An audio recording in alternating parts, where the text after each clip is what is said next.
Bonjour les amis, bienvenue sur ma chaîne YouTube Récup Idées de Génie. Aujourd'hui, je vais vous montrer comment réaliser une écharpe avec cette belle fausse fourrure que j'ai achetée chez Action. Tout simplement avec une paire de baguettes chinoises. A tout de suite.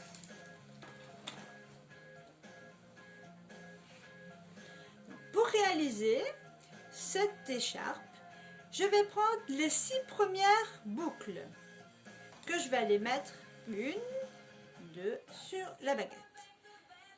Si vous avez des aiguilles à tricoter, c'est très bien aussi. Si vous n'en avez pas, vous pouvez faire ça avec les mains également. 4, 5 et 6. Voilà. Donc j'ai bien 6 boucles. Ensuite, je prends ma deuxième baguette que je pique dans la première. Je prends la première boucle tout de suite après et je la passe au travers. Je pique dans la deuxième, je prends l'autre boucle qui suit.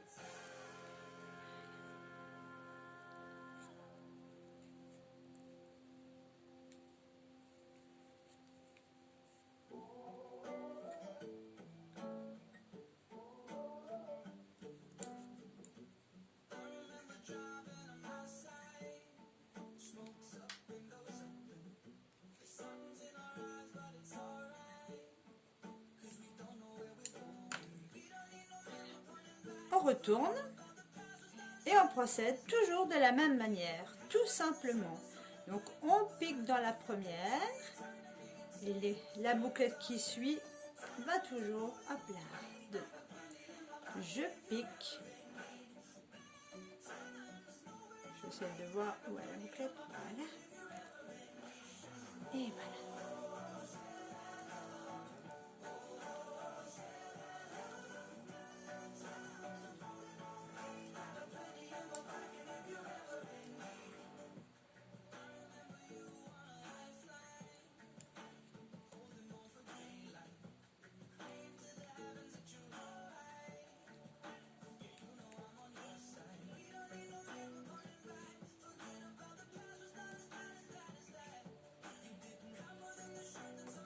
Ça monte très vite, hein. J'en refais encore une.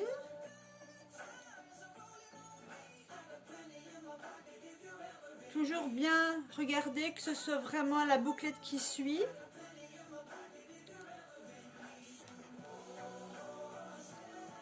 Voilà.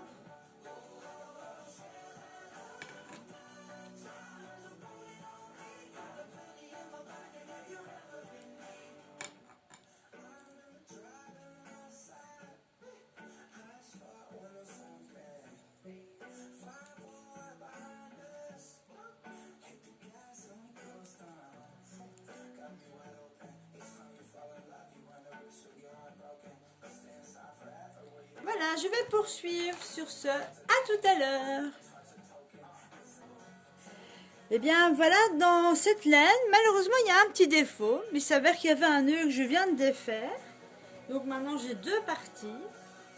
Et donc je vais trouver directement une solution toute simple. Donc on va tricoter, on continue à tricoter avec les bouclettes. Donc jusqu'à la dernière, à l'avant-dernière, pardon. Voilà, je suis à l'avant-dernière. Étant donné que ce n'est pas de la laine comme toute laine simple, je me suis dit que je vais tout simplement introduire, donc je prends les deux morceaux, voilà, je passe la bouclette sur celle-ci, je vais tricoter celle-ci. Donc ça, si vous avez le problème, au moins vous pouvez trouver la solution directement. Voilà, je repique et alors à ce moment-là, je récupère la bouclette qui avait passé au-dessus de l'autre. Voilà, hop, tout simplement. Pour éviter de faire des nœuds, autant utiliser les bouclettes. Et je poursuis mon petit travail. On va vite regarder ensemble. Si on voit quelque chose, regardez, on voit rien. Parfait, ça passe super bien. Voilà.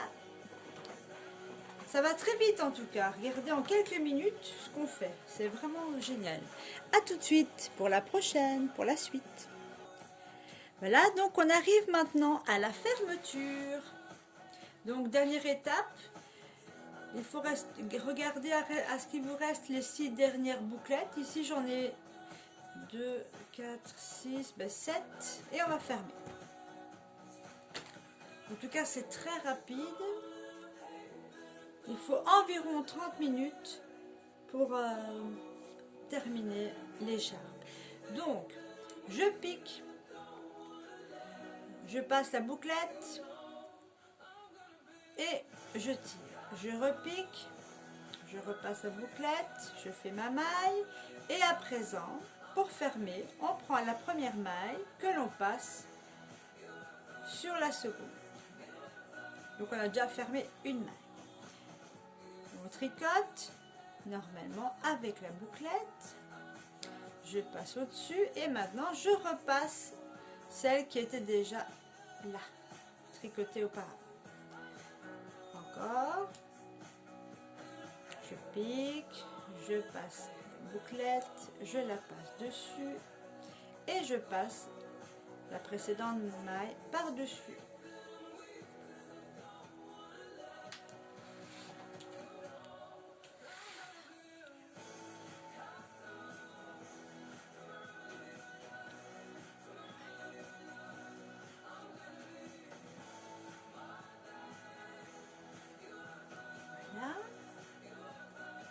Je la passe par-dessus.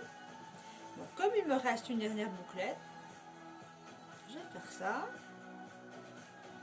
Je la passe au-dessus, histoire de faire comme un nœud. Et donc ceci, à la limite, on pourra le détacher et l'intégrer. Bon, on peut tout simplement l'intégrer entre deux mailles. Voilà, ni vu ni connu. Et voilà! En tout cas, elle est super jolie. Cette écharpe est très très belle. Donc vous voyez, elle est très douce, magnifique. Alors ma table ici, elle fait 60 cm. Donc je vais la mesurer à peu près de bord à bord. Donc c'est approximativement donc 60 plus à peu près 1,5 m, 1,10 m au maximum. Voilà, ça c'est avec 6 mailles et je vais vous montrer avec la précédente de la précédente vidéo à 4 mailles, mais elle par contre elle a tendance à se mettre en boule plutôt que de rester à plat. Et celle-ci, si vous faites 4 mailles, nous allons voir ensemble, elle nous fait environ, voilà, 6, 12, 18, 24, elle fait environ 2,40 m avec 4 mailles et 1,10 m approximativement avec 6 mailles. Voilà les amis, ma vidéo est terminée pour aujourd'hui. Si vous avez aimé ma vidéo, merci de liker. Et sinon, vous pouvez aussi vous abonner, ça va me faire énormément plaisir. Et c'est une façon pour soutenir, nous tous ensemble, on va se soutenir en s'abonnant les uns les autres, pourquoi pas. Voilà les amis, à très bientôt et portez-vous bien. Un cadeau idéal, j'ai oublié de le dire, un cadeau idéal à mettre sous le sapin cette année pour réchauffer les cœurs et apporter un peu de douceur dans ces moments difficiles. Voilà, à très bientôt.